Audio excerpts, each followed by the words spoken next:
Desde o início dos tempos, o homem busca respostas para as maiores perguntas da vida.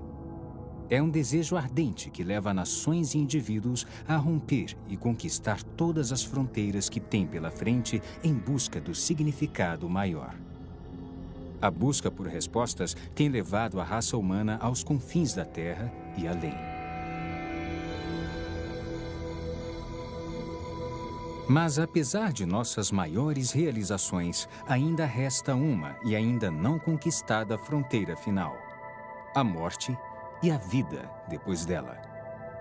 E é essa mesma fronteira que talvez contenha a verdadeira resposta para todos os mistérios da vida.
Olá, eu sou Ron Bailey. Bem-vindo ao Fenômeno Lázaro, onde buscaremos respostas para os fenômenos mais intrigantes. Existe mesmo vida após a morte? Todo mundo já deve ter feito essa pergunta pelo menos uma vez na vida. Paramos de existir no dia em que damos o último suspiro? Ou haverá algo além disso? Neste programa, nós falaremos com especialistas das áreas médica e científica, assim como com pessoas que foram e voltaram do inferno e vivenciaram um paraíso que nunca imaginaram. Por isso assistam, se puderem, enquanto estudamos o Fenômeno Lázaro. O Fenômeno Lázaro. De onde nós viemos? Por que estamos aqui? Para onde vamos? A nossa existência na Terra seria apenas uma mera questão do acaso, um ato aleatório de coincidência cósmica?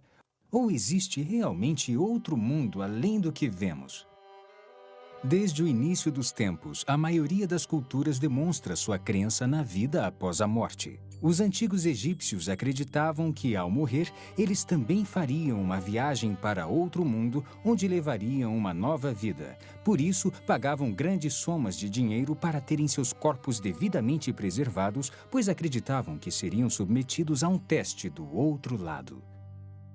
Crenças semelhantes podem ser encontradas junto a grandes civilizações da Grécia e de Roma, e em várias culturas longínquas, como a dos Maias, dos Incas, nas Américas Central e do Sul, a Khoisan na África do Sul e os povos aborígenes da Austrália.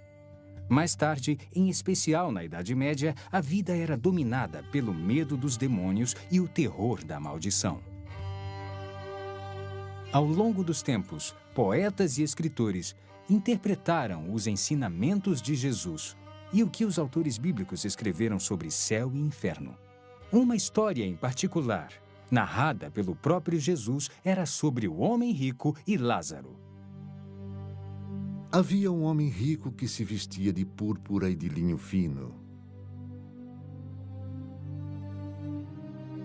E havia um mendigo chamado Lázaro, que se deitara ao seu portão, cheio de chagas, e ansiava comer o que caía da mesa do rico.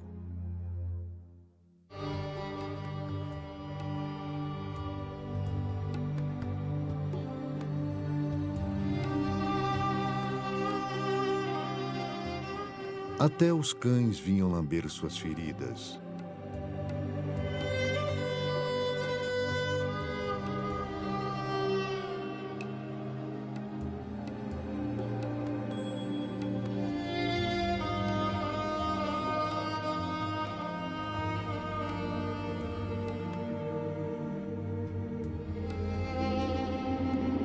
Chegou o dia em que o mendigo morreu, e os anjos o levaram para junto de Abraão.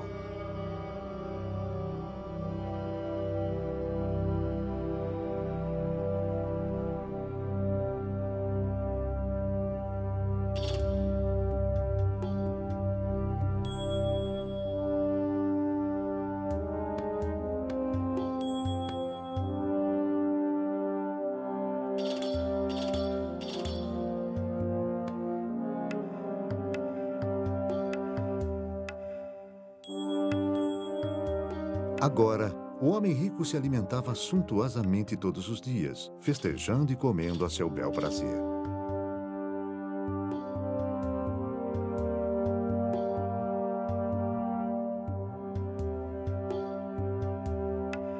Mas chegou o dia em que o rico também morreu e despertou no Hades.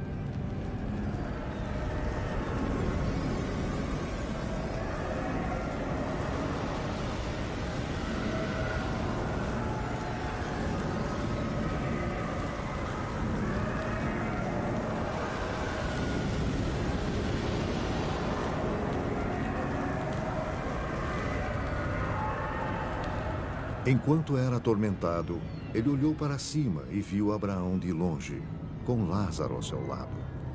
Pai Abraão, tem misericórdia de mim e manda que Lázaro molhe a ponta do dedo e refresque a minha língua, porque estou sofrendo muito aqui.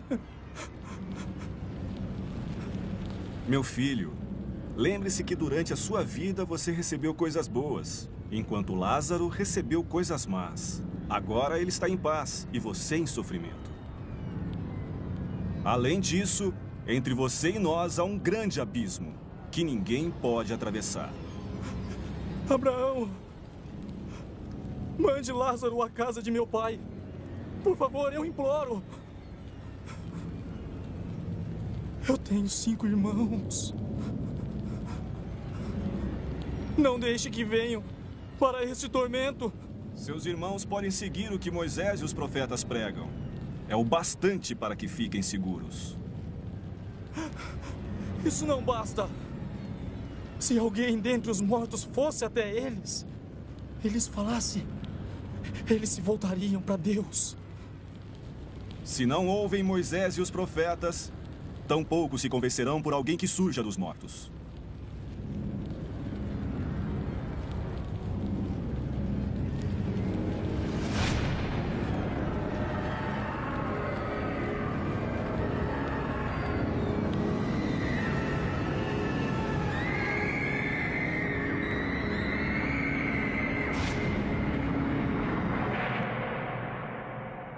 Mas seria esta crença, esse instinto humano aparentemente universal, um mero produto de superstições e doutrinas religiosas? Ou haveria uma evidência científica real para apoiá-la?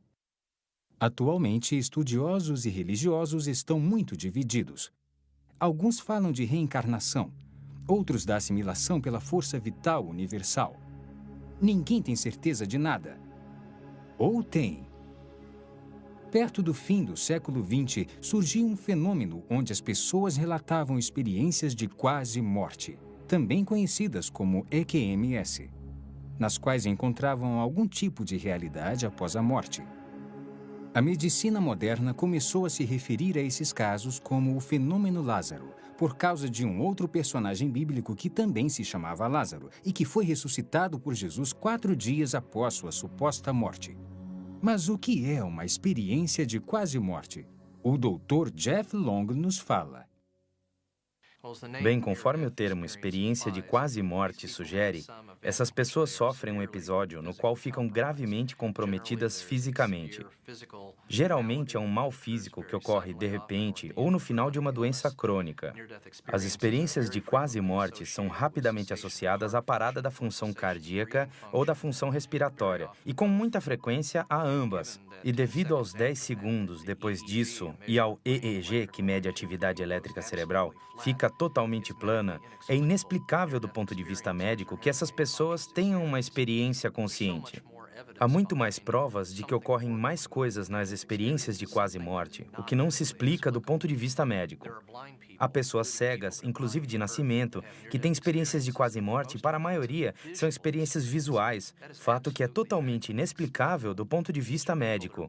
São pessoas cegas cuja primeira experiência na vida em que enxergavam e podiam ver as coisas foi durante a experiência de quase morte. Não há outra explicação para isso. Há inúmeros relatos de pessoas que têm experiência de quase morte onde a consciência se separa do corpo. Por isso, de um ângulo privilegiado de suas consciências, elas conseguem ver e ouvir o que acontece em torno delas, enquanto estão sendo ressuscitadas. Frequentemente, elas conseguem ver com detalhes incríveis tudo o que acontece em volta. De todas as experiências de quase morte que estudei, onde a consciência se separa do corpo e dá para ver eventos do cotidiano, praticamente tudo que descreveram era totalmente plausível. E todas as experiências de quase morte que estudei, ao buscar confirmação do que viram, enquanto a consciência estava separada do corpo, todas as vezes, com exceção de um caso, tudo que viram e ouviram estava totalmente correto. E não há explicação para isso, para a consciência separada do corpo no momento de uma parada cardiopulmonar. Para aqueles que pensam que as experiências de quase morte não são legítimas, gostaria de lembrar que há pelo menos de 12 a 15 milhões de americanos que tiveram uma experiência de quase morte.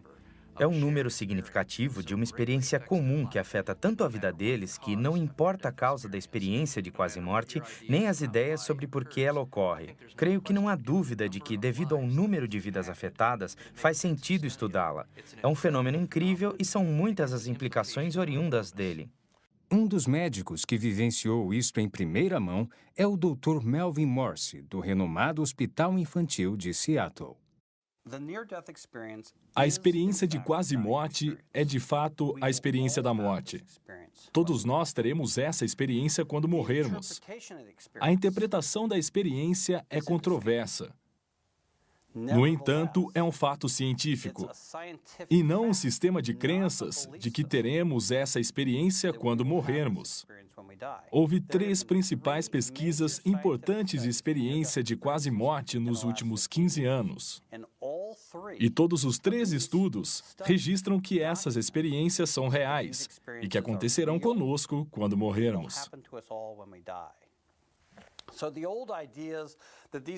Então, as velhas ideias de que essas experiências eram causadas por falta de oxigênio no cérebro, ou que são alucinações causadas pelo caos no cérebro no momento da morte, ou causadas por drogas que ministramos aos pacientes ao ressuscitá-los quando estão morrendo. É claro que essas ideias eram teorias científicas respeitáveis, mas acabaram não sendo verdadeiras. De fato, a experiência de quase morte é uma experiência de morte, e isso é um fato científico e não uma opinião. O Dr. Tony Lawrence, da Universidade de Coventry, ressalta: a consistência dos relatos dessas experiências sugere que isso não é um mero produto de substâncias químicas do cérebro, porque os estudos de efeitos das drogas mostram que quando damos uma droga a uma pessoa e a mesma droga a outra, ocorrem 2 experiências bem diferentes. Podem haver algumas semelhanças gerais, mas não no nível em que se encontra nas experiências de quase morte. A ciência não pode dar respostas definitivas para as perguntas sobre a vida após a morte. Ainda não. Até que possa, nossa melhor fonte de informação são as experiências humanas daqueles que experimentaram a morte e viram o outro lado. Uma dessas histórias é a de Daniel Ekechuko, um pastor africano que ficou morto numa funerária por 3 dias e ainda viveu para contar a história. Vamos acompanhá-lo agora na Nigéria, onde ele conta a história de como foi ressuscitado dos mortos. Ressuscitado dos mortos, uma história verdadeira.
Tá, muito obrigado.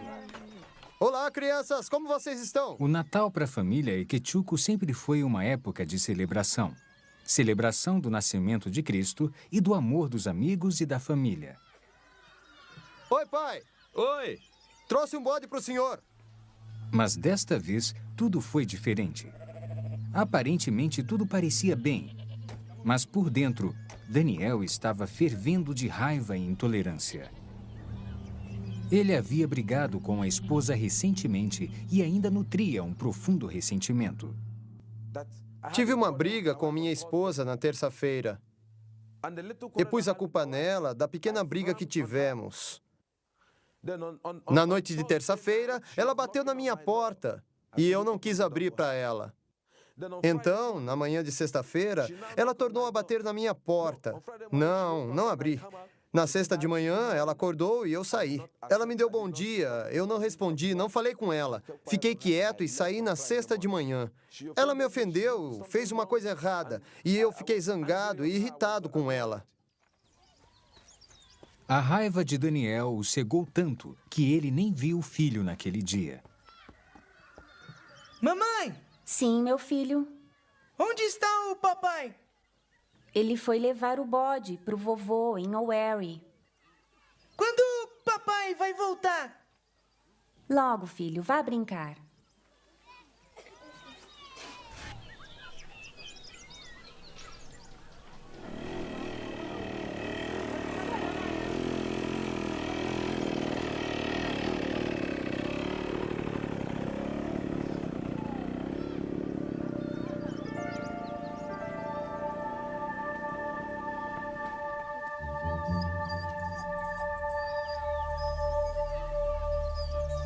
Os pensamentos de Daniel estavam confusos, como se sua mente estivesse em outro lugar.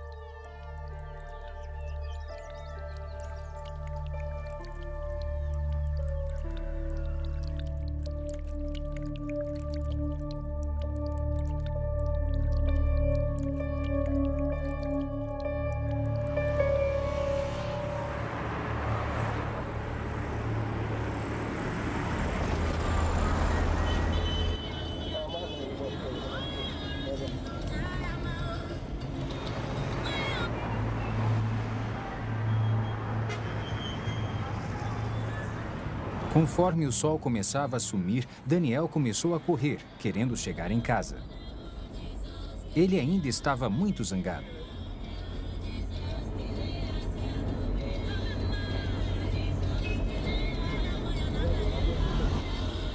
As ruas dos subúrbios da Nigéria são vergonhosamente rudimentares. Uma experiência difícil, no mínimo. Daniel sabia que devia dirigir com cuidado. Mas naquele dia, o carro dele parecia meio lento e desregulado. Quando ele descia uma das estradas de terra, tentou pisar no freio. Mas não houve resposta. Daniel começou a bombear o pedal energicamente, mas foi em vão.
Ele veio chorando me avisar que o pastor estava morto, que havia visto um grupo de pessoas carregando-o sobre as cabeças e descendo a rua. No instante em que ouvi seus gritos e ouvi que o pastor estava morto, eu soube que era meu marido. Por isso, comecei a correr na direção do local que havia ocorrido o acidente. Quando Nneka chegou ao local do acidente, ela soube que Daniel ainda estava vivo, mas em estado muito grave. Curiosos o haviam levado para o hospital local, onde Nneka o achou. Após ter sido levado para a UTI do Hospital Boronino, Daniel se recusou a ser tratado. Em vez disso, insistiu para que fosse levado até o médico da família na saída de O'Wary. Preciso ver o Dr. Miserek. É o médico da família em O'Wary. Médico da família? Eu não entendo. É o que meu marido quer, doutor. O cirurgião do hospital disse à esposa de Daniel em termos bem claros que ele não estava em condições para viajar devido à extensão dos ferimentos. Senhora, ele não está bem. Está confuso agora. Ele precisa ficar aqui. E não está em condições de decidir o que é melhor para ele. Por isso... Mas apesar dos apelos do cirurgião, Nneka foi firme. É o que o meu marido quer. Se ele for agora, receio que ele possa morrer. E não posso impedir isso. Eles nos liberaram naquela noite. Me mandaram assinar e disseram que a responsabilidade era minha. Então assinei. Assim, nós o levamos para o médico particular de O'Wary. No caminho, ele me chamou e disse que eu devia cuidar da igreja, do ministério e das crianças. Cuide das crianças e do ministério.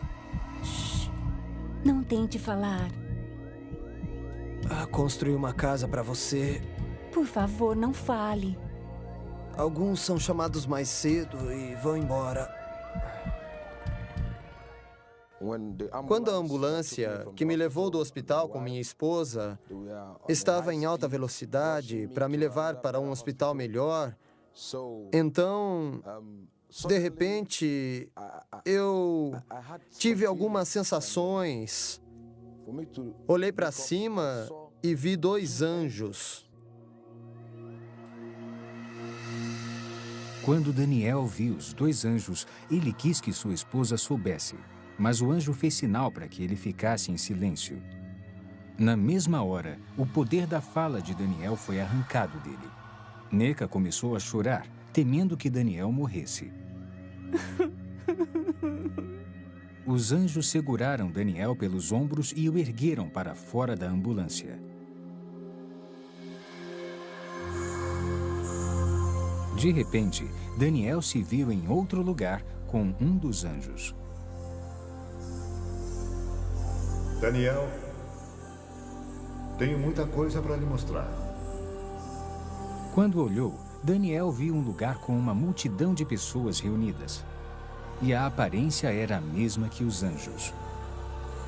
A cor delas era de um branco puro e seus corpos pareciam brilhar de radiação. Devido à aparência semelhante, Daniel achou que estava vendo uma reunião de anjos.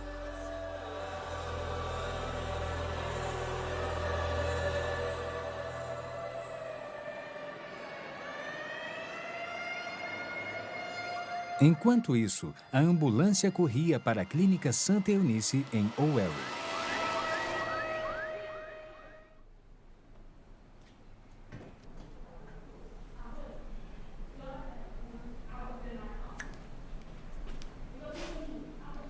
Neka e um amigo da família esperavam com muita ansiedade enquanto o Dr. José Anebunua examinava o paciente.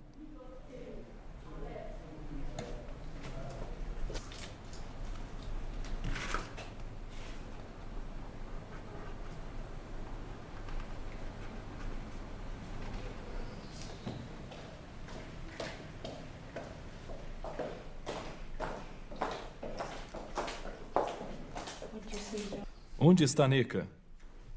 Ah, eu sinto muito. Sinto muito. Não havia mais nada a fazer. Sinto muito. Este é o atestado de óbito. Entregue ao agente funerário. Ele cuidará de vocês. Sinto muito.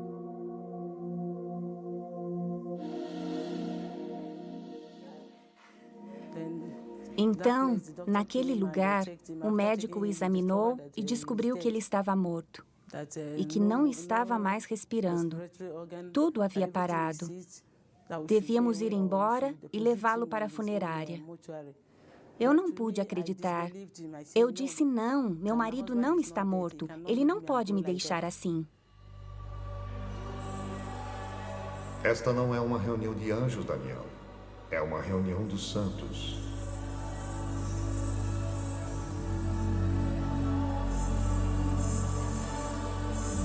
As diferenças entre os santos e os anjos são sutis. A cor deles é um branco puro, brilhante da cabeça até os pés. Mas a diferença é que os anjos têm asas, enquanto os santos não.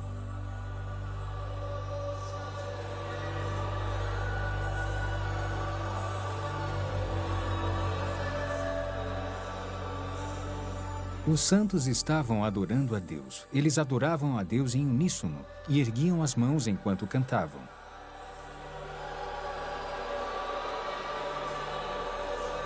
Daniel ouviu o som de muitos instrumentos e não era igual a nada que tivesse ouvido antes. Ele desejou se juntar àquelas pessoas e seguiu em direção a elas, mas o anjo o impediu. Daniel, não vá. Tenho muito para lhe mostrar. Pegue esta pasta e registre tudo o que viu. A multidão que Daniel viu estava olhando para a luz que brilhava como o sol. Era a fonte de toda a luz que havia lá. Era uma luz bem compacta, descendo lá de cima. Agora, estavam todos olhando para aquela luz como se estivessem vendo alguma coisa lá, mas eu não conseguia olhar para aquela luz. Eu não podia olhar para aquela luz porque era muito perigosa para os meus olhos. Por isso, tentei me esquivar para olhar para o que eles estavam olhando, mas não consegui ver. Funerária de Owerri, 30 de novembro de 2001. O corpo de Daniel foi levado para a funerária onde Burlington Manio, o agente funerário local, providenciou o enterro. Então, vamos começar a embalsamar. Vou precisar de 1000 niras. Depois me traga as luvas, a roupa dele, e então prepare um caixão. E me dê 2 dias de intervalo antes de vir buscar. Está tudo bem para você? Era o dia 30 de novembro de 2001. Foi neste dia em que trouxeram o reverendo Daniel Eke. Ele morreu em um acidente. Esse foi o dia. Trazido pelo pai, Sr. Lawrence Eke Ibua. Então, depois do tratamento, dei algumas injeções, algumas doses. Essa é uma seringa de 5 ml. Usei umas 6 seringas nos dedos das mãos e dos pés para tratar antes do embalsamamento.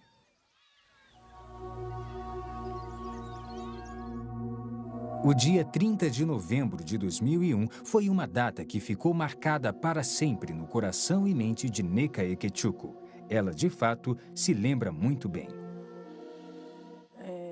Aquele dia foi terrível de aguentar. Eu fiquei chorando. Então, a palavra de Deus apareceu para mim em Hebreus 11, versículo 35. Mulheres que, pela ressurreição, tiveram de volta os seus mortos. Quando eu li essa passagem, eu disse, seus mortos de volta à vida.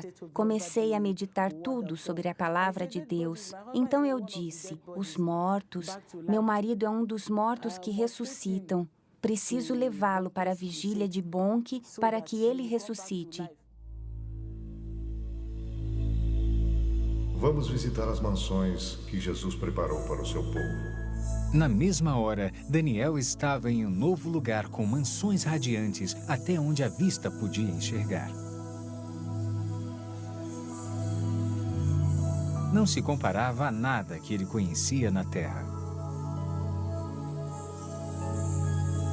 Apesar das aparências lembrarem prédios, a estrutura era incomum. Não era feita de materiais terrestres.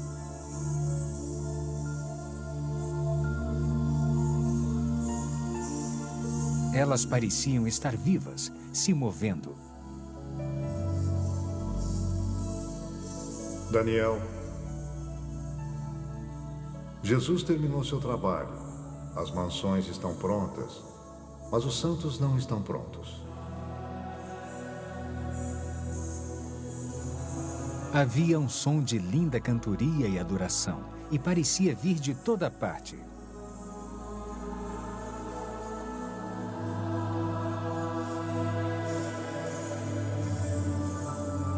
Daniel quis saber de onde vinha o canto, porque ele não estava vendo ninguém lá. Daniel, o cântico de adoração que está ouvindo está sendo cantado pelas flores.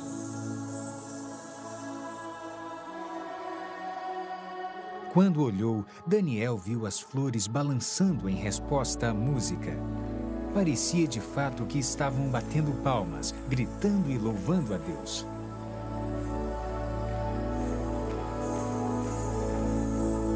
Estão esperando pelos santos.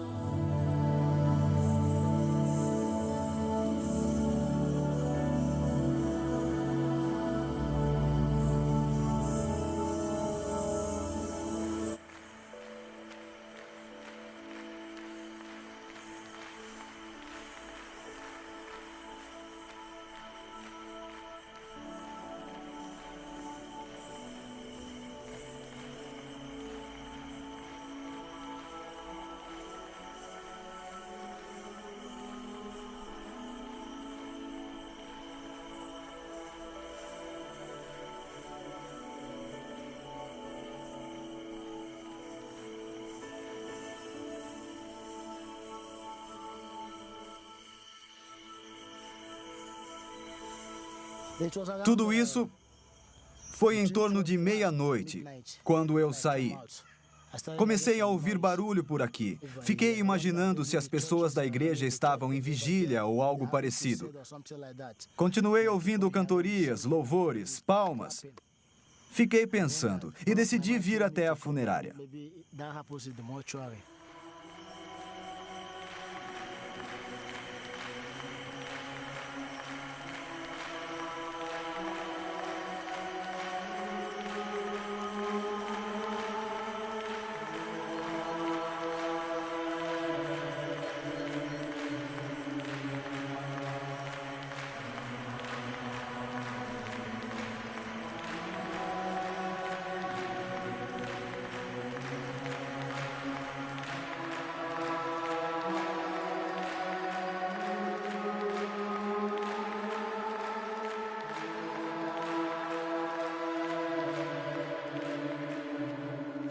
Agora, vamos visitar o inferno.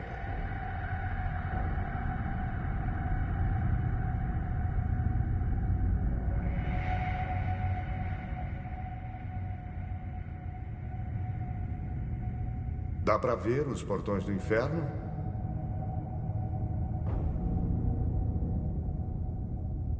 O anjo ergueu a mão e, conforme ela desceu, os portões abriram com um grande barulho.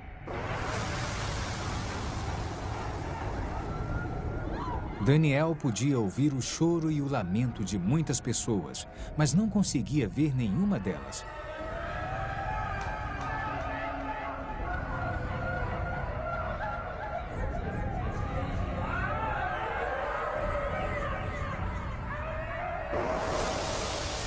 Então uma luz brilhou do corpo do anjo para a escuridão, para que Daniel pudesse ver com mais clareza.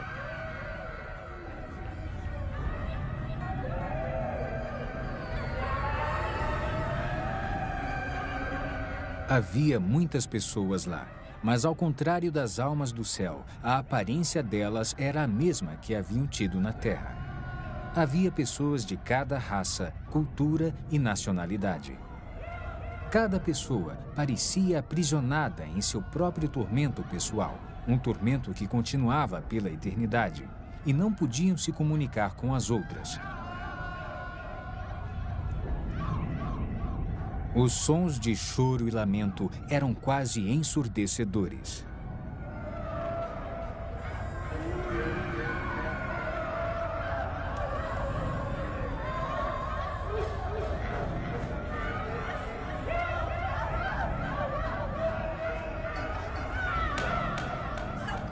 De repente, todos pareceram notar a presença de Daniel e começaram a gritar-lhe pedindo ajuda.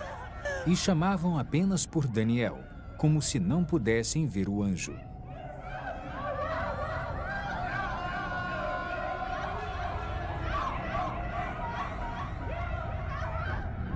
Por favor, me ajude! Sou um pastor! Roubei dinheiro da igreja e menti! Me ajude! Por favor! Estou pronto para me arrepender! Me ajude! Na mesma hora, depois que o pastor fez aquela declaração, a força que o atormentava pareceu aumentar.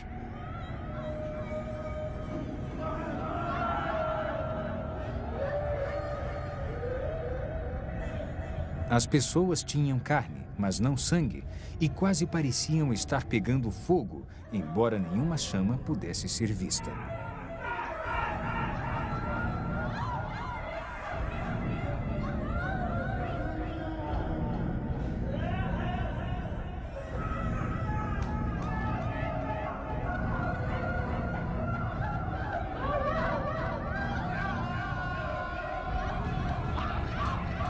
Havia um grupo de pessoas que estava comendo a própria carne.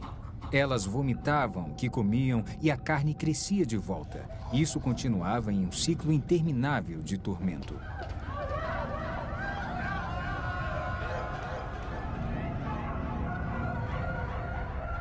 Essas pessoas que você vê se comendo praticaram bruxaria enquanto estavam na Terra. Elas se especializaram em comer carne humana e agora elas vão se comer para sempre. Elas estão colhendo o que plantaram. Aquele lugar não é bom para nenhum ser humano criado por Deus. E Deus não fez aquele lugar para o ser humano.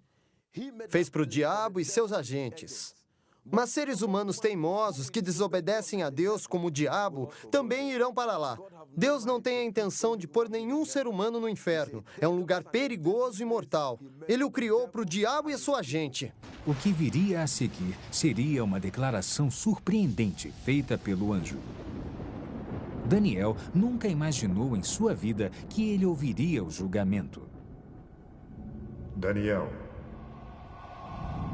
se o livro de sua vida fosse fechado hoje, isto lhe caberia? Não! Eu sou um pastor! Sou um filho de Deus, eu nasci de novo! Eu prego por todo esse país! O país que eu não pode ser! Não pode ser! Chega! A caminho do primeiro hospital, você pediu a Deus que o perdoasse, mas não quis perdoar sua esposa. E seus pecados não foram perdoados. Trata-se de colher o que plantou. Não pode semear intolerância para com sua esposa e colher o perdão junto a Deus.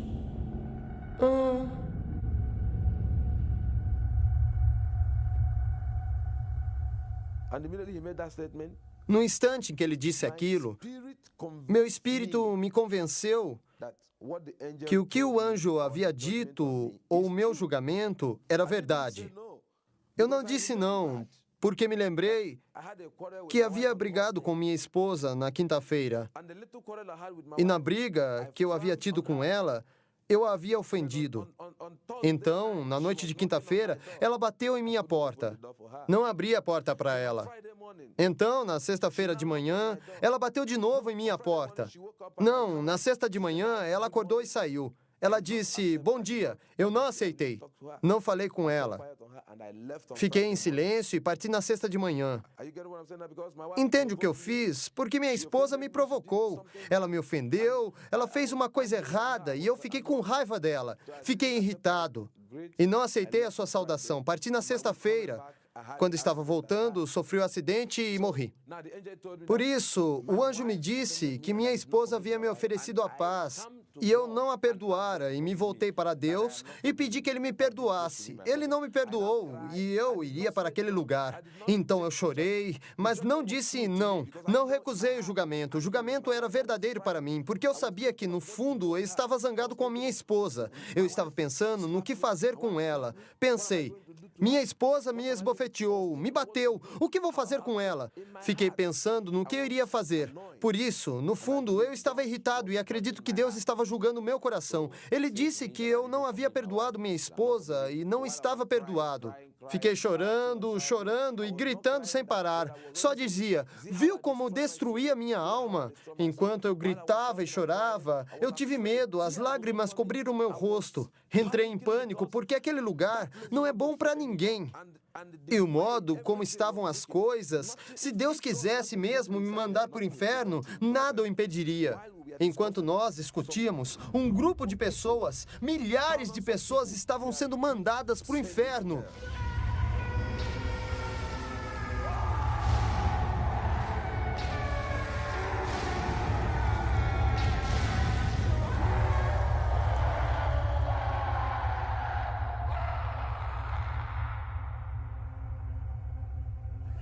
Então concluí que eu devia fazer alguma coisa para garantir que meu marido ressuscitasse.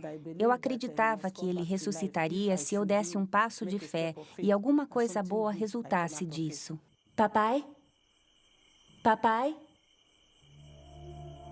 Hã? Vamos levar o corpo dele para a igreja. O quê? Vamos levar o corpo de Daniel para a igreja. Ada, minha filha. Daniel está morto. Ele partiu. Ele vai ressuscitar, eu sei que vai. O sogro de Neca recusou seu pedido de tirar o corpo da funerária. Mas, enquanto isso, do outro lado da cidade, tudo funcionava milagrosamente em favor dela.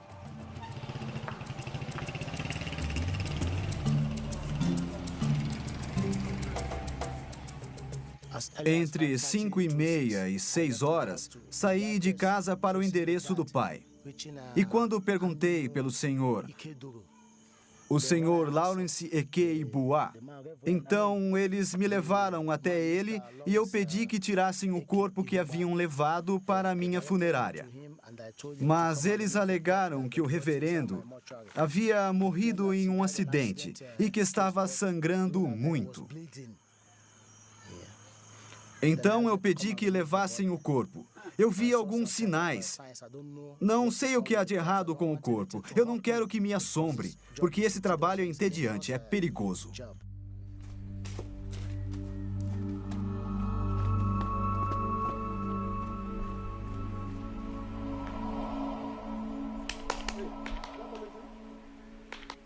Bom dia. O que o traz aqui tão cedo? Quero aquele corpo fora da minha funerária. Por quê? Por quê?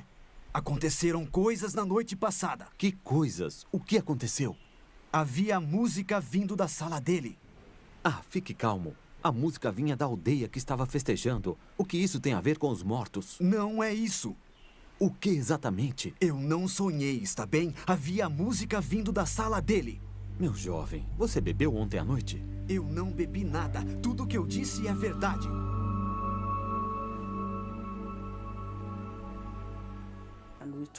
Então, nós o tiramos da funerária, o vestimos e o colocamos dentro do caixão. Depois saímos de Owerri e seguimos para Onisha. Entraram na gloriosa catedral, Missão da Graça de Deus, onde nosso reverendo Bonk fazia uma vigília. Eles disseram, vamos pedir a Bonk que ore por ele para que ele se levante de novo. Eu comecei a rir. Eu disse, está bem, me dê o dinheiro. Ela foi buscar o dinheiro e zerei a conta. Então vestimos o corpo e pedi que meu assistente me ajudasse. Contrataram uma ambulância. Eles pegaram o caixão branco dentro da sala e eu disse: está bem, eu vou com vocês, quero testemunhar. Talvez seja o poder de Deus ou o que for, eu saberei. Quando chegamos com a sirene, houve muita tensão. O pessoal da segurança queria uma autorização do governo local ou do governo federal que estava com Bonk. Achavam que éramos pessoas ruins, queriam matar Bonk, como na outra vez. Me empurraram para todo lado. Resisti aos empurrões e àquela tortura. Me insultaram e xingaram de tudo que foi nome, mas cederam na hora em que disse que ele estava morto, que era um homem de Deus, que as pessoas não deviam me matar, que ele havia sofrido um acidente e morrera, e que deviam nos deixar levá-lo para dentro para que Bonk pudesse orar por ele, e que eu acreditava que ele iria voltar à vida. Os seguranças não deixaram que entrassem no local, achando que podiam ter uma bomba no caixão. O cortejo foi conduzido para um local atrás da igreja.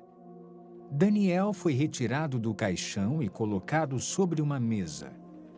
As pessoas começaram a orar por ele, pedindo a ressurreição. Então o anjo disse que ia me mandar de volta ao mundo para advertir esta geração, porque seria o último aviso para ela.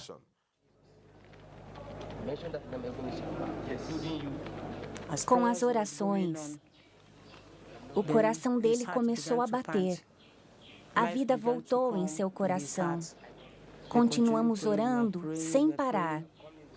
Enquanto tudo isso acontecia, ele começou a respirar aos poucos, mas seu corpo ainda estava rijo.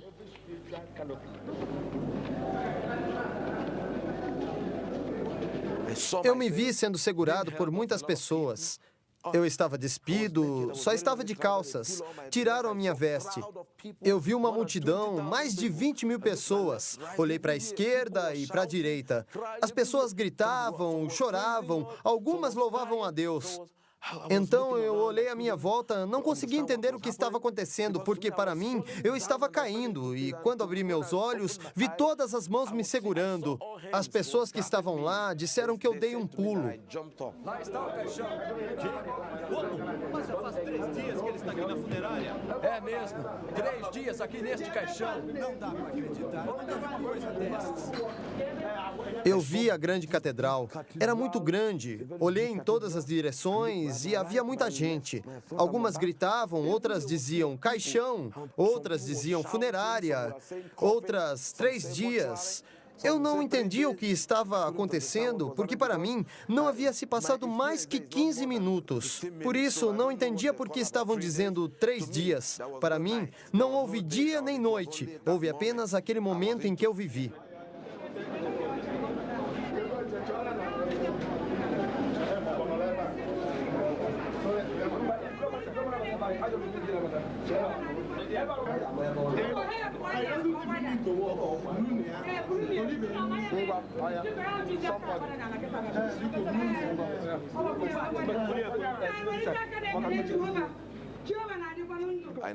Então, perguntei à minha esposa o que estava acontecendo.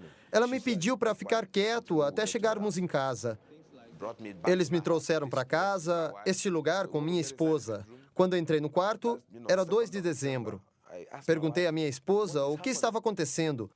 Por que falaram do caixão, 3 dias e funerária? O que estava acontecendo?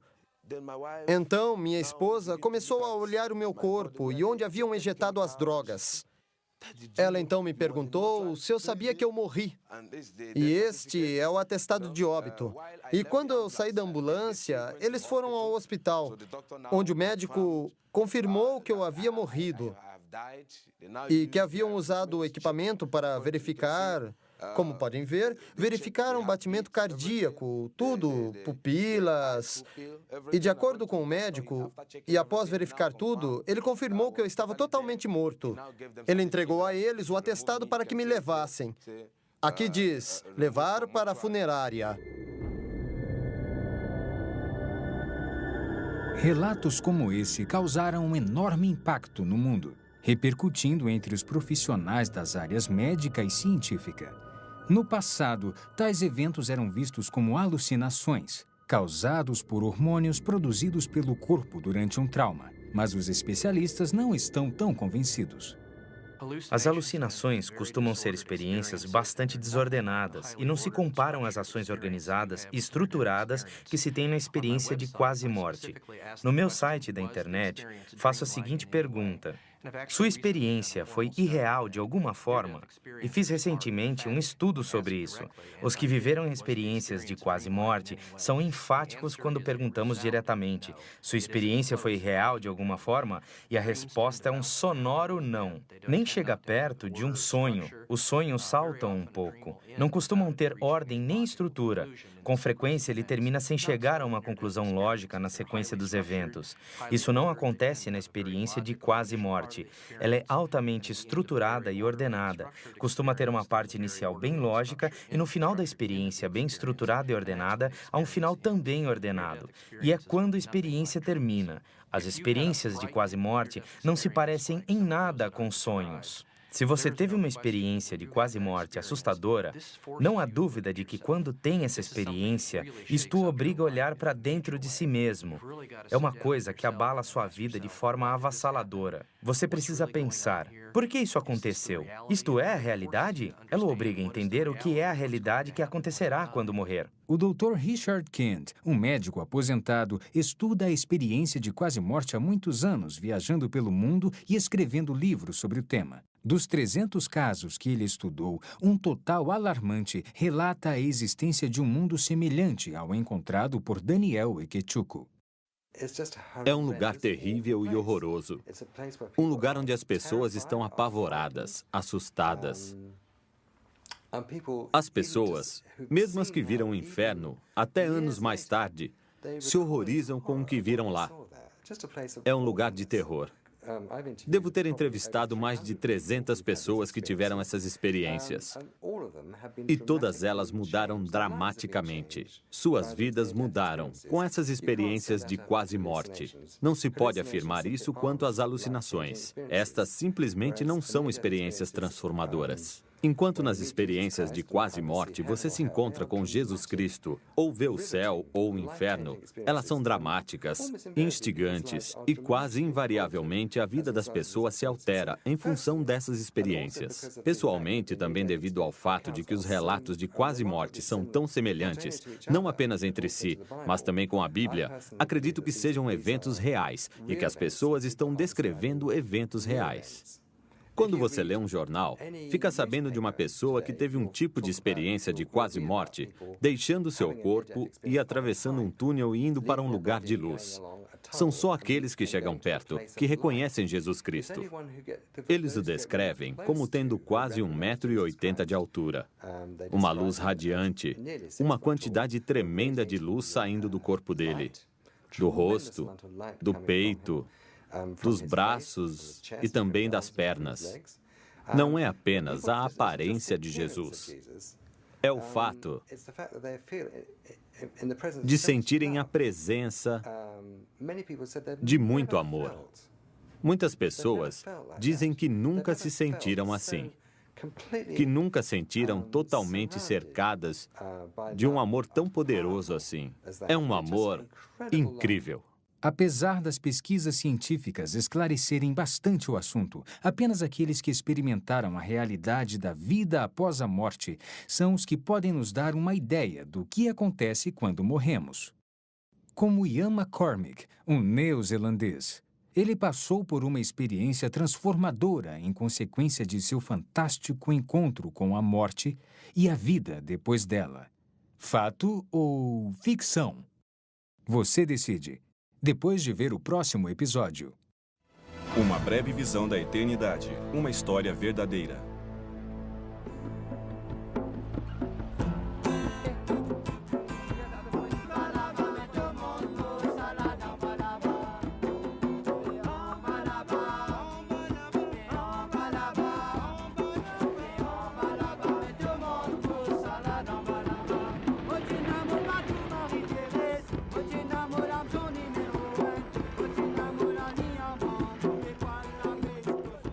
Em 1900, creio que no final dos anos 70, vi um filme chamado Alegrias de Verão, que falava de 2 garotos californianos com suas pranchas de surf, viajando pelo mundo em busca do verão interminável, nenhum inverno e a onda perfeita.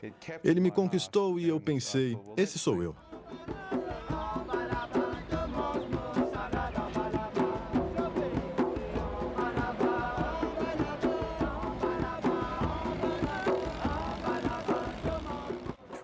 Viajei durante 2 anos pela Austrália, sudoeste da Ásia, Bali, Sri Lanka, Malásia, e fui parar numa pequena ilha chamada Maurício. Lá havia um ótimo surf e local para mergulhar. Eu surfei e mergulhei e levei a vida dos pescadores crioulos Simone e Daniel, do Dune, num lugar chamado Baía de Tamarim.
Oi, pessoal.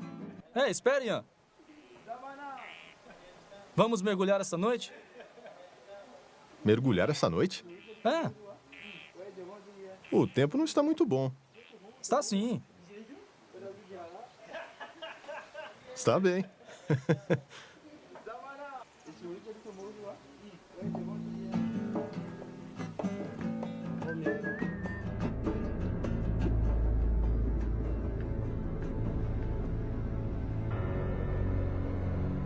Conforme avançávamos, dava para ver o reflexo da luz na água e quando espirrava, a água ficava cintilando. Uma linda noite. Fomos até Rivière Noire, que fica no Recife externo, e paramos. E começamos a pegar lagostim.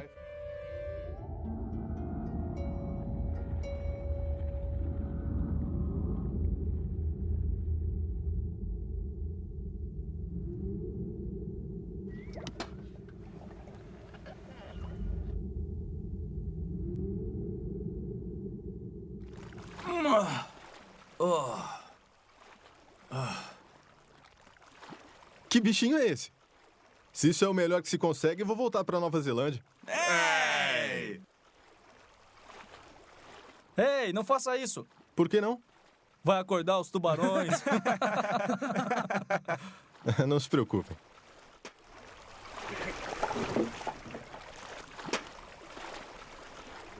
Escurecia cada vez mais conforme as nuvens chegavam. Não havia luar nem muita luz na água.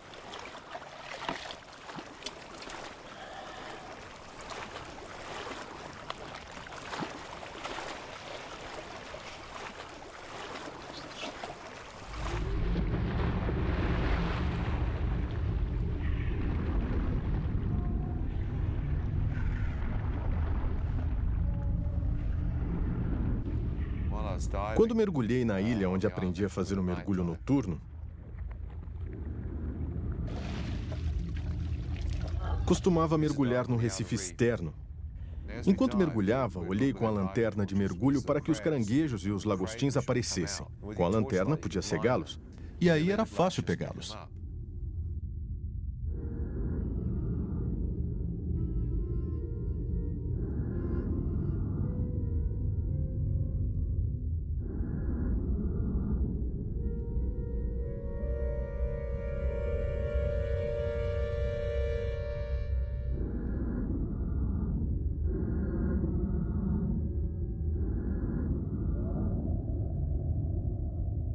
Quando olhei em volta, começaram a surgir algumas águas vivas em forma de cubo, dedos como tentáculos. Pensei, isso é uma água viva? Deve ser. Então toquei nela e vi que era. Quando passei nadando, não sabia de que havia tocado possivelmente na mais mortal, para alguns, a segunda criatura mais mortal que o homem conhece, uma cubozoa. Obviamente, por causa da forma de cubo, era transparente, na forma de um sino com cubo, como um cubo por baixo, um sino com dedos como tentáculos saindo. Na verdade, pensei se tratar de um choco transparente. Era uma água viva muito diferente. Alguma coisa bateu no meu braço e me picou. E parecia que milhares de volts de eletricidade entravam no meu braço. Isso me sacudiu bastante na água.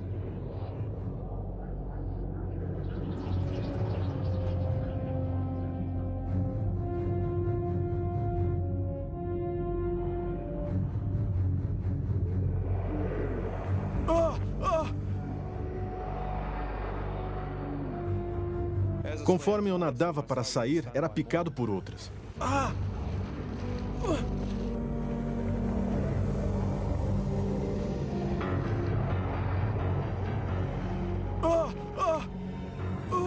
Fui picado uma quarta vez.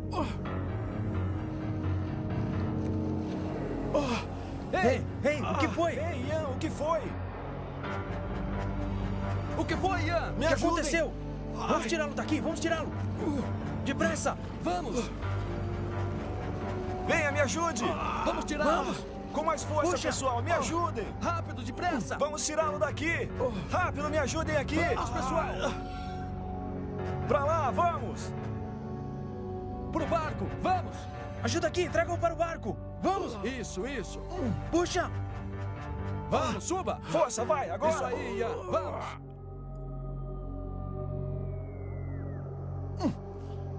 Vamos, pessoal! Vamos! Força, Puxa! vai, agora! Isso aí, Ian, vamos!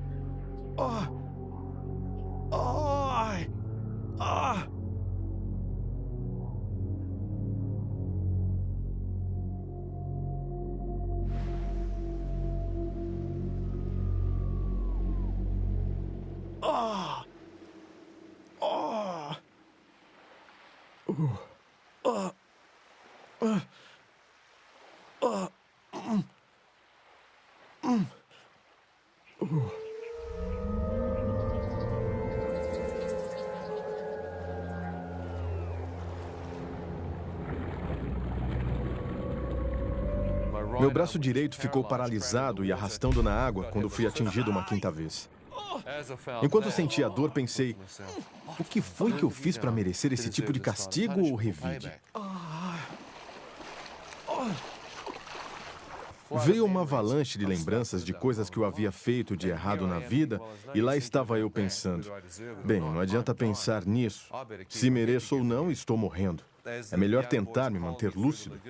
Enquanto o rapaz me levava pela lagoa, tentei ficar o mais calmo possível, mas senti o veneno indo para os meus rins, como se alguém tivesse me dado um soco nas costas, conforme o veneno avançava pelo lado direito do meu corpo. Quando cheguei à praia, o rapaz me ajudou a sair. Dei um passo à frente e minha perna direita dobrou embaixo de mim. Percebi que o veneno já havia adormecido ou paralisado o lado direito do corpo. O jovem me carregou pela areia. Foi muito cansativo. Moço! Ei, fica tranquilo, você vai melhorar. Ei, moço! Fica tranquilo, você vai melhorar, cara. Está bem? Fica tranquilo. Percebi que ele temia por seus irmãos no Recife.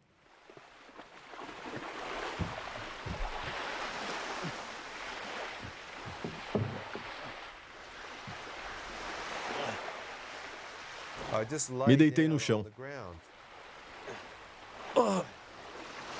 Comecei a me sentir muito fraco e cansado.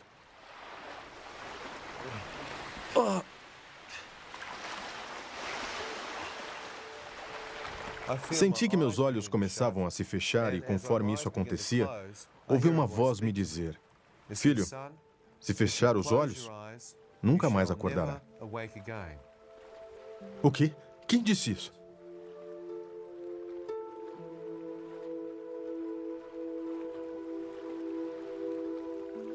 Quando olhei para a direita esperando ver um homem ao meu lado, não havia ninguém lá. Foi estranho. Eu sabia que tinha ouvido uma voz falando comigo. Se fechar os olhos, nunca mais acordará. Significa que vai morrer. Por que está querendo dormir, idiota? Isso é um coma. Não pode dormir. Precisa da antitoxina. Sabia do ponto de vista intelectual que isso era como uma tábua de salvação. Mas estava enfrentando o fato de que o veneno podia estar me matando e eu não estava ciente de que estava à beira de um provável coma. E acredito, da morte certa. Então me levantei, enfrentei a morte que se aproximava de mim da melhor forma possível e senti que minha perna esquerda ainda estava forte o bastante para sustentar meu peso.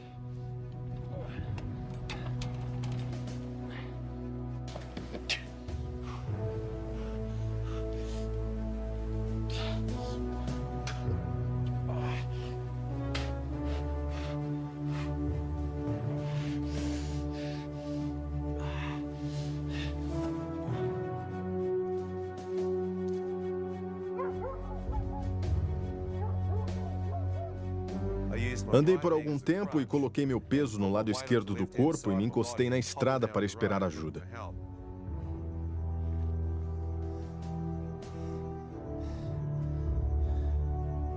Se fechar os olhos, nunca mais acordará.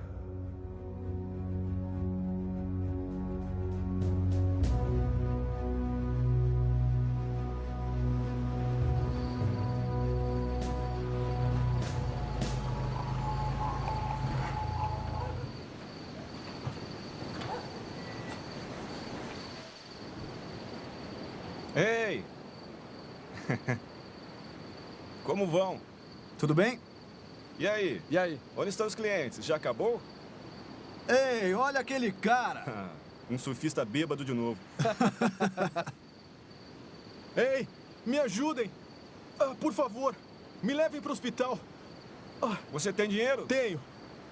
Eu pago. Quanto você tem? 50, 100 dólares, qualquer coisa.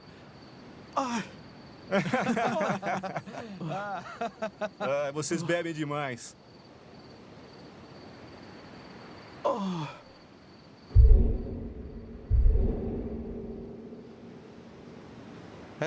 Enquanto se afastavam, acendiam um cigarro, me ignorando. Eu ouvi a voz falando comigo de novo. Ela disse: "Filho, está disposto a implorar por sua vida? Por favor, me ajude. Por favor." Quanto tem aí com você? Eu vou pagar. Eu vou pagar.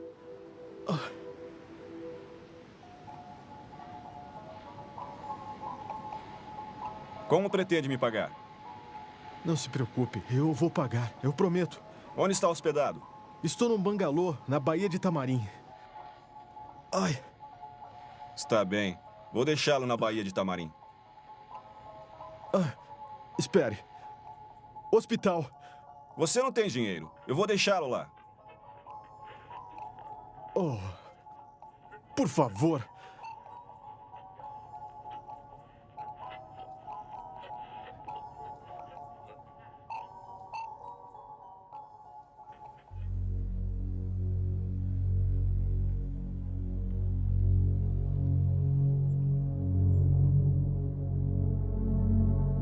Agora me dê o dinheiro. Por favor, me leve para o hospital. Vamos, me dê o dinheiro. Por favor. Cadê o dinheiro? Sai do carro, anda. Não. Por que fez isso Por comigo? favor. Anda, sai do carro. Quando saí do carro, não acreditei no que estava acontecendo. Por favor.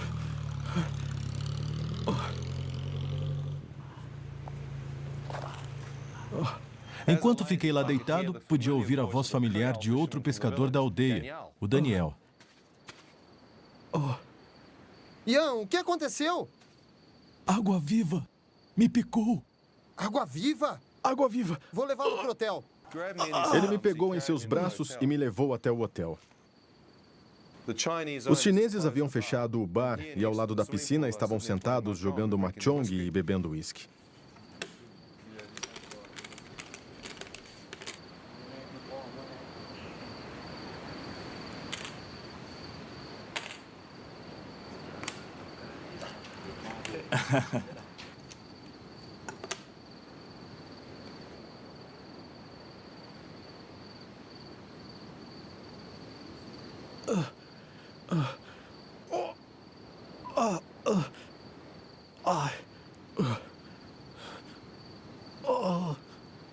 Ei, Branquelo. O que há com você? Está drogado? Não. Foi água-viva. Hospital. Por favor. Preciso ir para o hospital. Hospital. Ei, o que foi? Que rapaz idiota. Por que fica furando o braço com seringas? O quê? Busque algo para ele beber. Estou com frio, por favor. Frio.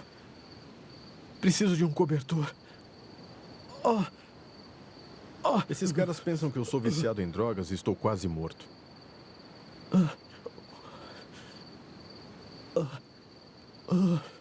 Idiota. Não entendo isso.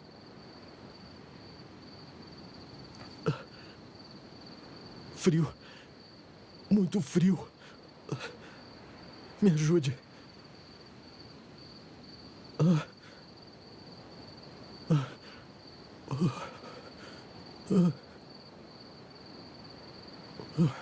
Toma. Bebe um pouco de leite. Ei, ele não quer. Toma, bebe logo esse leite.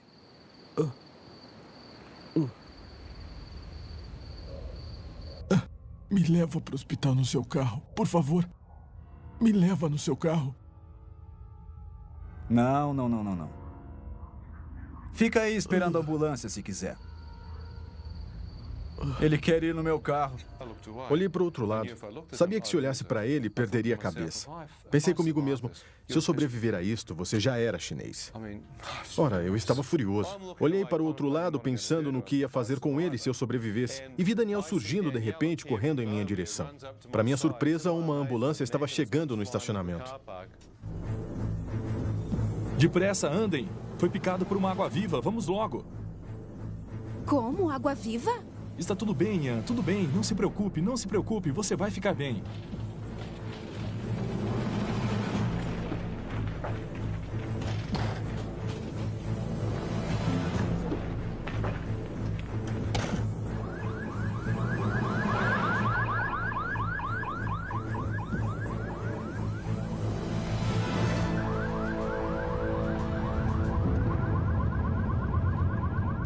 Enquanto corríamos para o hospital, comecei a ver dentro da ambulância o que parecia ser um menino pequeno de cabelo branco. Eu vi trechos da vida de um menino com cabelo cor de neve e então percebi que estava olhando para mim. Eram trechos da minha própria vida. Será que estou tão perto assim? Com a mente fiz uma conferência mental dos meus sinais vitais. Minha mente indicou que eu estava bem perto da morte. Enquanto estava lá deitado, pensei... Bem, posso estar bem perto da morte. Posso não conseguir. Enquanto estava ali deitado, sem saber o que fazer, vi aparecer diante de mim uma visão clara da minha mãe. Ela olhava direto nos meus olhos. Ela disse o seguinte: Ian, não importa o que você fez na vida, filho. Não importa quão longe esteja de Deus. Se você chamar Deus de coração, Ele o ouvirá e o perdoará. Pensei, se houver um Deus, qual é? Já havia visto milhares. Havia viajado pela Ásia, em Sri Lanka, Borá, Baturi. Havia estado em tantos lugares diferentes e fiquei lá deitado pensando. Deus, se você é real, apareça. Costumava dizer, só rezo se conseguir ver Deus. Enquanto estava deitado, pensei, apareça que eu rezarei. Nenhum rosto apareceu. Minha mãe continuou dizendo, ore de todo o coração. Deus, se você existe... Se isto é real, me ajude a orar. Me ajude a rezar a única oração que aprendi. Me ajude a lembrar o Pai Nosso.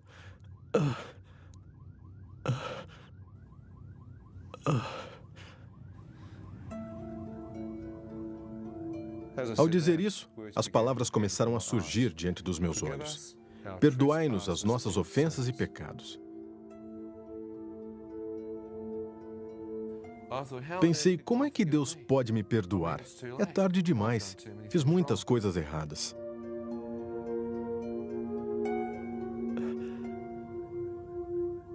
Deus, se você existe e pode me ouvir, por favor, me perdoe.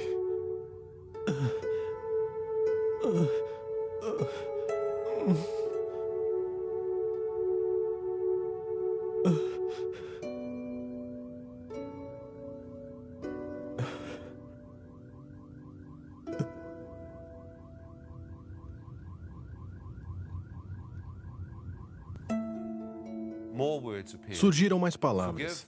Perdoai aqueles que o ofenderam e pecaram contra você. Achei que era para perdoar outras pessoas. Posso fazer isso. Não sou uma pessoa vingativa por natureza. Deus, posso perdoar qualquer um. Não importa o que me fez. Perdoo aqueles que pecaram contra mim. Quando eu disse isso, o rosto do taxista indiano apareceu na minha frente. Mas o que esse homem está fazendo aqui? A voz disse: perdoa este homem por tê-lo expulsado de seu táxi e o deixado para morrer na beira da estrada? Não, deve estar brincando. Como perdoá-lo? Estava furioso com aquele sujeito e no instante seguinte o rosto do chinês apareceu na minha frente. Mas o que ele está fazendo aqui? A voz disse: perdoa este homem por não levá-lo de carro esta noite e deixando-o para morrer no hotel? Não. Conforme eu via esses dois rostos, pensava, mas o que está havendo? Isso não é uma oração estúpida qualquer. Eu podia estar falando com alguém que poderia ser Deus. Na verdade, essa voz estava personalizando essa oração para mim.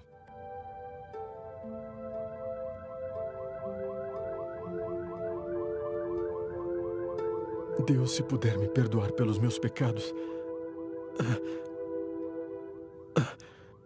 perdoarei o que aqueles homens fizeram comigo. Seus rostos desapareceram na mesma hora. Vieram as próximas palavras: seja feita a vossa vontade, assim na terra como no céu.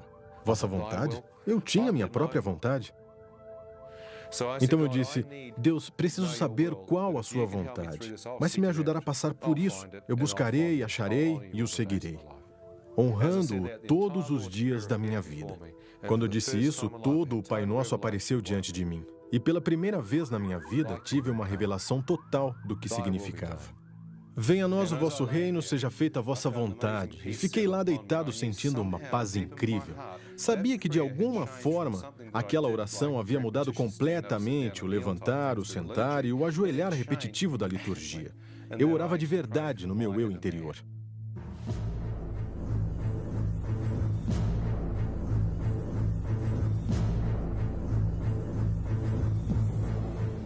O que houve? O que ele tem? Picado. Água viva.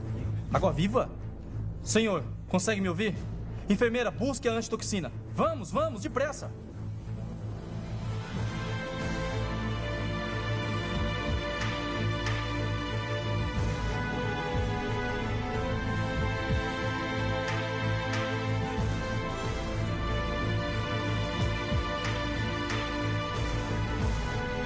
Tente ficar acordado.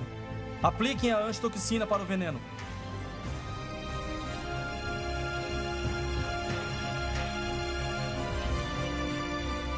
Doutor, não consigo achar a veia. Deixa eu ver. Vamos, faça assim. Dê uns tapinhas.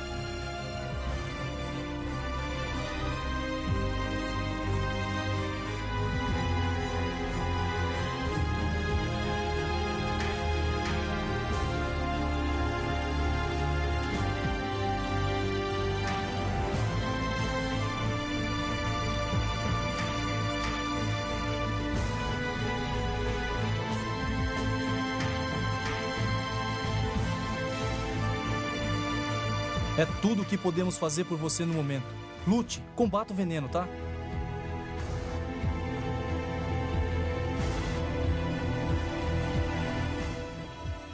E pude me sentir indo embora. Foi terrível, assustador. Você pode ouvir tudo.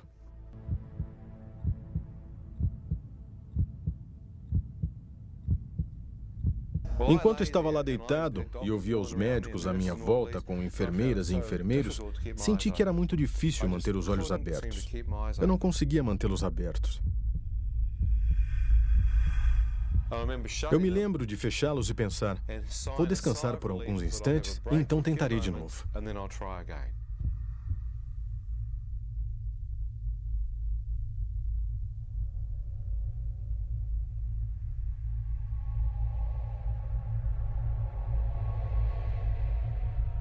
Ao fazer aquilo, tive uma sensação de libertação.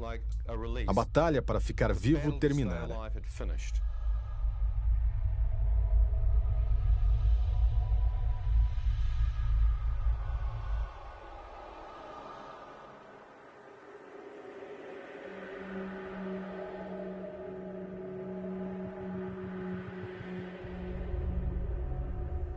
De repente, me vi de pé, bem acordado. Sabia que estava acordado. O problema é que estava totalmente escuro. Pensei, por que os médicos apagaram as luzes? Que espécie de hospital é este? Enquanto eu estava ali pensando por quanto tempo ficara dormindo enquanto as luzes se apagaram, pensei, não tenha medo, deixe seus olhos se acostumarem com o escuro. Talvez tenha acordado muito rápido. Fiquei olhando e pensando que minhas pupilas haviam dilatado. Não havia luz. Não conseguia ver nada. Estava tudo preto, como um quarto escuro. Pensei, tudo bem, deve haver uma luz aqui em algum lugar. Então me virei 360 graus tentando ver se havia alguma luz. Não conseguia ver nada. Quando fui para a direita, não conseguia achar a parede. Pensei, estranho, me mudaram de quarto? Então comecei a recuar para a esquerda, tateando em busca da minha cama. Não achei, pensei. Que idiota, perdeu sua cama. Como conseguiu fazer isso? Então continuei tateando, tentando achar minha cama. O pensamento seguinte foi que estava tão escuro ali que não dava para ver a mão na frente do rosto. Então levei minha mão na direção de onde meu rosto deveria estar e ela parecia passar direto, como se não houvesse uma forma física ali. Pensei, é impossível. Não pode perder a cabeça. Procurei o meu corpo físico, absolutamente nada. Mas o que está acontecendo? É como se tivesse saído da minha forma física, como se fosse transparente, e ainda tenho a sensação de ser um ser humano completo ali de pé. Ian, eu mesmo, pareço estar ali de pé. O que aconteceu? Enquanto estava lá de pé, comecei a sentir alguma coisa à minha direita olhando para mim. Na minha frente senti olhos invisíveis, alguma coisa ou alguém me examinando. A escuridão tinha uma presença diabólica. Um mal assustador, transgressor, imperava na atmosfera.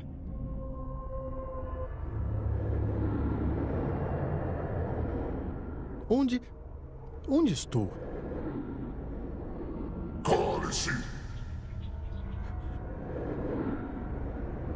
O quê? Merece estar aqui. O quê? Mereço estar onde? No inferno. Agora cale-se.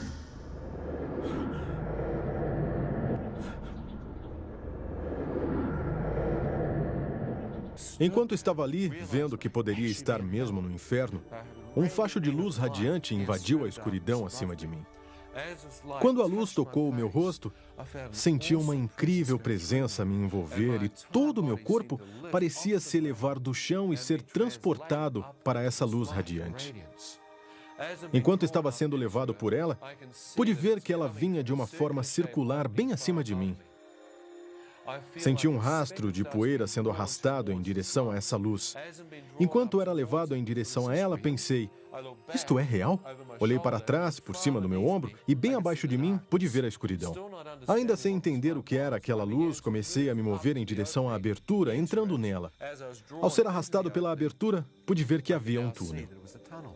E olhando toda a dimensão dele, pude ver a fonte da radiação. O primeiro pensamento foi que era o centro do universo. Olha só essa luz. Que poder emanando dela. Ao ser levado em direção a ela, observei uma onda de radiação saindo. E essa onda de luz que saiu da fonte me tocou. E me senti aquecido, confortado. Todo medo e escuridão pareciam ter saído e senti uma luz viva se apoderar de mim. Feixes de radiação vinham do centro, como um fogo branco, uma radiação fantástica da parte central. De lá, vi a luz brilhante abrindo caminho. Pensei, até as estrelas e as constelações do universo devem obter sua fonte de energia a partir deste ponto focal. Que luz seria aquela? Haveria alguém lá dentro, cercado por aquela radiação? Enquanto eu questionava a respeito, uma voz falou comigo do centro da luz. Assim que ouvi a voz dele, vi que era a mesma que havia falado comigo na ambulância, ao me dizer o Pai Nosso e para perdoá-los. Então eu estava mais tranquilo. E ele disse, Ian, você deseja voltar? Se deseja voltar, você deve ver sob uma nova luz. As palavras surgiram diante dos meus olhos. Deus é luz. E nele não há escuridão. Pensei, Deus é luz. Será que aquele era Deus? Então não havia mais nenhuma escuridão. Eu acabava de vir da escuridão. Quem quer que fosse esse ser estava totalmente separado da escuridão. Não vi sombra, não vi mal, apenas uma pura radiação branca e ele sabia meu nome. Será que eu estava na presença de Deus e falando com ele? Pensei, se for, ele é capaz de ver meu espírito totalmente nu. Ele pode ver tudo. Comecei a recuar. Enquanto eu recuava em direção à escuridão do túnel, observei ondas de radiação saindo dele. Esperei que me tocassem e literalmente me levassem de volta ao centro. Mas enquanto aquelas ondas de luz emanavam para frente, elas passavam por mim. E tudo o que senti foi amor. O amor fazia com que me derramassem lágrimas. Estava simplesmente chorando.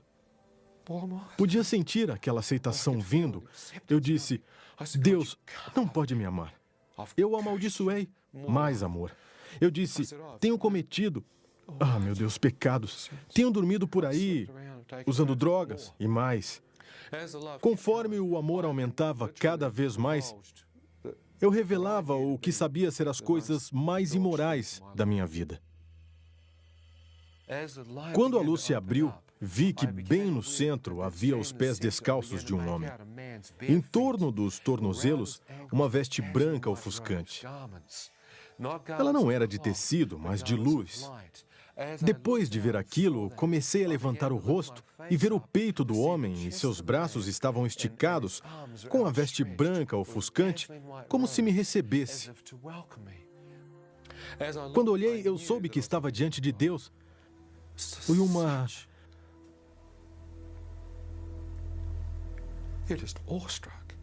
É uma grande emoção. Não dá para ficar preparado. Não há como se preparar para ver isso.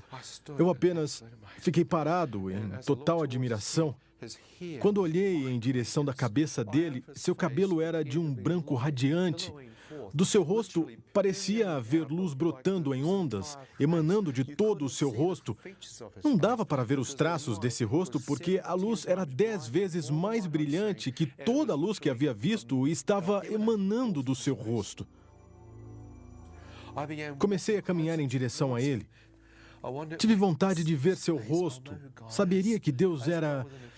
Quando fiquei a alguns metros da sua presença, comecei a colocar meu rosto na luz. E ela não feriu meus olhos, como se pudesse ver dentro dela. Quando aproximei mais o meu rosto em direção à face dele, esperando romper aquele véu, quando avancei, ele se moveu de repente. Vi uma abertura de forma circular, como uma janela para a eternidade ou uma porta para a eternidade. Quando olhei através dela, pude ver uma terra toda nova se abrir diante de mim. Foi como se eu estivesse de pé na soleira da eternidade e estava espiando dentro dela. Enquanto olhava, pude ver a grama com a mesma luz e vida emanando dela. Pude ver flores, campos. Eu sabia que se pisasse na grama não a danificaria. A cor e a energia e a vida que emanavam dela foi incrível. Vi um rio de água pura e cristalina, árvores ao longo das margens, colinas subindo para a esquerda. Olhei à minha direita, havia montanhas lá longe, o céu bem azul, bem límpido. Fiquei ali parado e disse, Isto é o paraíso. Quando olhei, senti que aquele era o meu lugar. Como se tivesse sido criado por Deus para viver ali. Pensei, por que não nasci logo aqui? Por que nasci naquela terra? Senti que havia voltado para casa. Senti que havia percorrido o mundo atrás daquele paraíso. E lá estava ele, bem diante de mim. Pensei, estou em casa. Estou em casa. Quando comecei a entrar, a presença dele voltou na minha frente e bloqueou a passagem.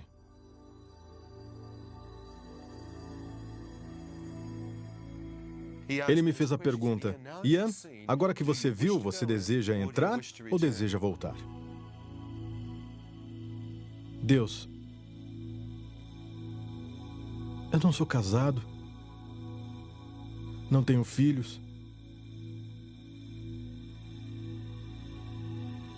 Não há motivo algum para eu voltar. Eu não quero voltar.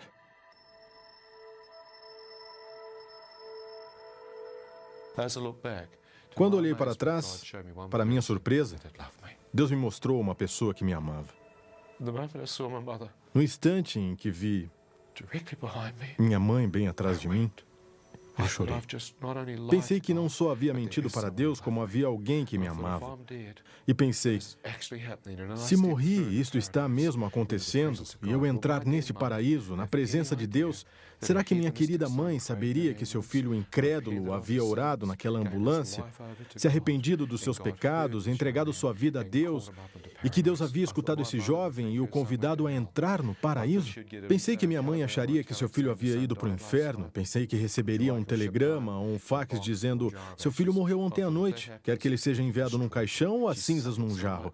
Pensei, se isso acontecesse, poderia destruí-la, ela sofreria tanto, perderia a família. Então pensei, aqui estou eu, que egoísmo eu passar e deixar minha mãe me enterrar.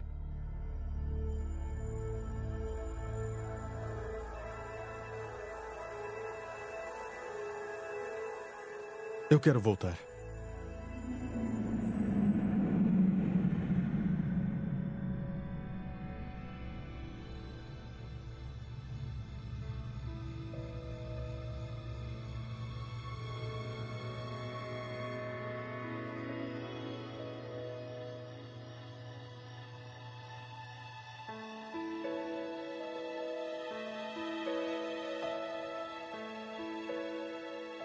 Voltei instantaneamente à minha forma física no hospital com o médico que havia me tratado, segurando meu pé direito no ar com um instrumento afiado como um bisturi, examinando a sola do meu pé, mas eu não sentia nada, examinando um pedaço morto de carne.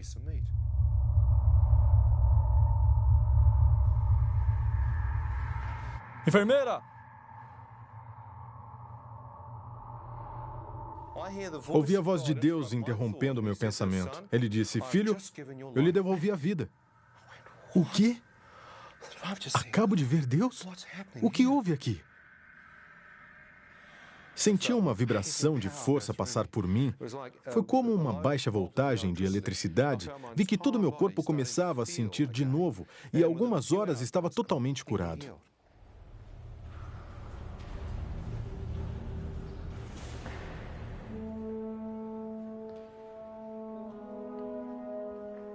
Perguntei, Deus, o que me tornei? Ele disse, você nasceu de novo.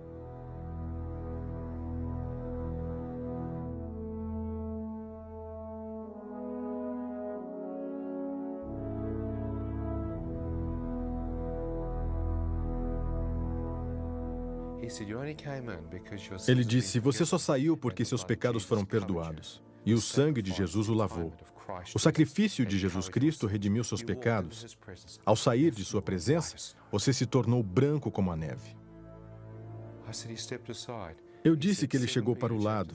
Ele disse, segundo Pedro, capítulo 3, versículos de 10 a 18. Deus criou um novo céu e uma nova terra para aqueles que o amam. Ele disse, toda esta terra morrerá, este corpo morrerá. Mas Deus disse, estar ausente do corpo é estar presente com o Senhor. Estar ausente do corpo é estar presente com o Senhor.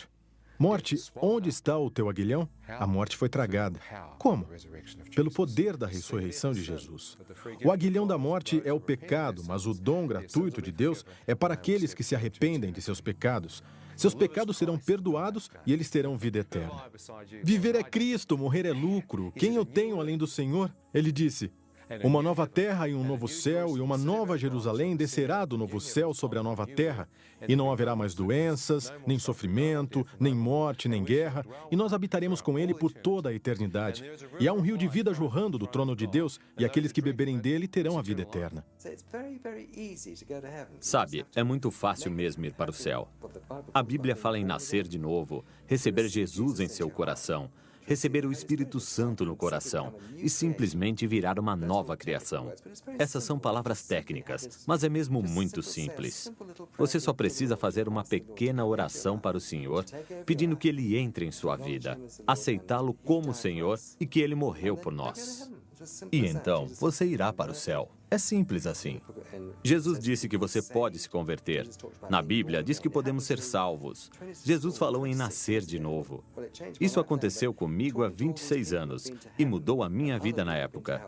Mas falando com todas essas pessoas que estiveram no céu e outras que estiveram no inferno, houve um tremendo impacto sobre mim. Mudou totalmente a minha vida e da minha esposa. Durante meio ano estamos viajando, falando com as pessoas sobre o céu e o inferno. E é para falar com elas sobre o inferno que eu viajo por muitos países mundo afora. Porque creio que as pessoas devem saber que há um lugar a evitar. Pense bem, havia 2 ladrões na cruz. Um riu de Jesus e está no inferno. O outro fez uma breve oração e está no céu. É uma grande diferença. Talvez os mais convincentes de todos e únicas evidências verdadeiras tenham sido os relatos da vida real.